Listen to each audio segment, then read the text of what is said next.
നമസ്കാരം. കോൺഗ്രസും ബി.ജെ.പിയും നേരിട്ട് ഏറ്റുമുട്ടുന്ന സംസ്ഥാനങ്ങളിലൊന്ന്. ഏകീകൃത സിവിൽ കോഡ് ആദ്യം അവതരിപ്പിച്ച സംസ്ഥാനം, അതെ, ഉത്തരാഖണ്ഡ്. ഉത്തരാഖണ്ഡിന്റെ തെരഞ്ഞെടുപ്പ് പോരാട്ടം, ഈ ഉത്തരാഖണ്ഡ് എന്ന ദേവഭൂമി ഇത്തവണ ആരെ പിന്തുണയ്ക്കുമെന്നത് നിരവധി രാഷ്ട്രീയ സാഹചര്യങ്ങളെ ആശ്രയിച്ചിരിക്കുന്ന കാര്യമാണ്. കാര്യം നമുക്കറിയാം, അവിടെ 5 ലോക്സഭാ സീറ്റുകൾ മാത്രമേ ഉള്ളൂ. പക്ഷേ ഉത്തരാഖണ്ഡിൽ നടക്കുന്നത് അക്ഷരാർത്ഥത്തിൽ ബി.ജെ.പിയുടെയും കോൺഗ്രസിന്റെയും ഒരു അഭിമാന പോരാട്ടമാണ്. ബി.ജെ.പിയെ സംബന്ധിച്ച് അവരുടെ രാഷ്ട്രീയപരമായ തീരുമാനങ്ങളുടെ ഒരു പരീക്ഷണശാല കൂടിയായിരുന്നു പല കാലഘട്ടത്തിലും ഉത്തരാഖണ്ഡ് എന്ന് പറയുന്നത്. സത്യത്തിൽ കോൺഗ്രസും ബി.ജെ.പിയും മാറി മാറി ഭരിച്ചിരുന്ന ഒരു സംസ്ഥാനമാണ് ഈ ഉത്തരാഖണ്ഡ്. പിന്നീട് ഈ സംസ്ഥാനം പതിയെ ബി.ജെ.പിയുടെ കൈപ്പിടിയിലാവുകയായിരുന്നു. സംസ്ഥാനത്തിന്റെ പ്രശ്നങ്ങളെക്കാൾ ഉപരിയായി ദേശീയ വിഷയങ്ങൾ ഉയർത്തിക്കൊണ്ടുവരുന്നതിൽ ബി.ജെ.പി അവിടെ വിജയിച്ചിട്ടുണ്ട്.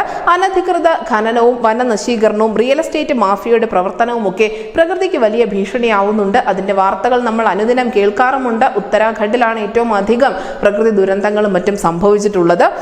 ഇതെല്ലാം ആയുധമാക്കിക്കൊണ്ട്, ഈ പ്രകൃതി ദുരന്തങ്ങൾ അടക്കമുള്ള കാര്യങ്ങൾ ആയുധമാക്കിക്കൊണ്ട് മുഖ്യമന്ത്രി പുഷ്കർ ധാമിക്കും കൂട്ടർക്കുമെതിരെ കോൺഗ്രസ് വലിയ രീതിയിലുള്ള പ്രചരണം ഇവിടെ അഴിച്ചുവിട്ടിട്ടുണ്ട്. അതേസമയം ഏകീകൃത സിവിൽ കോഡ് പാസാക്കിക്കൊണ്ടാണ് ബി.ജെ.പി അവിടെ ലോക്സഭാ തെരഞ്ഞെടുപ്പിനെ വരവേറ്റിരിക്കുന്നത്. സ്വാതന്ത്ര്യത്തിന് ശേഷം രാജ്യത്ത് ആദ്യമായി ഏകീകൃത സിവിൽ കോഡ് നടപ്പിലാക്കുന്ന സംസ്ഥാനം കൂടിയാണ് ഈ ഉത്തരാഖണ്ഡ്. എന്നാലും നിയമസഭാ തെരഞ്ഞെടുപ്പിലെ പ്രകടന പത്രികയിൽ ഉന്നയിച്ച വിഷയം ലോക്സഭാ തെരഞ്ഞെടുപ്പിന് മുന്നോടിയായി നടപ്പിലാക്കി കാണിച്ചുകൊണ്ട് വോട്ട് തേടാൻ തന്നെയാണ് ബി.ജെ.പി തീരുമാനിച്ചിരിക്കുന്നത്. 5 ലോക്സഭാ സീറ്റുകളെ ഉള്ളൂ എങ്കിൽ പോലും ഉത്തരാഖണ്ഡിന്റെ രാഷ്ട്രീയ തീരുമാനം അത് പല തലത്തിൽ ചർച്ചയാക്കപ്പെടും. തീർച്ചയായും ലോകരാജ്യങ്ങൾ ഉൾപ്പെടെ ശ്രദ്ധിക്കുന്ന ഒരു പോരാട്ടം കൂടിയാണ് ഉത്തരാഖണ്ഡിൽ നടക്കാൻ പോകുന്നത്.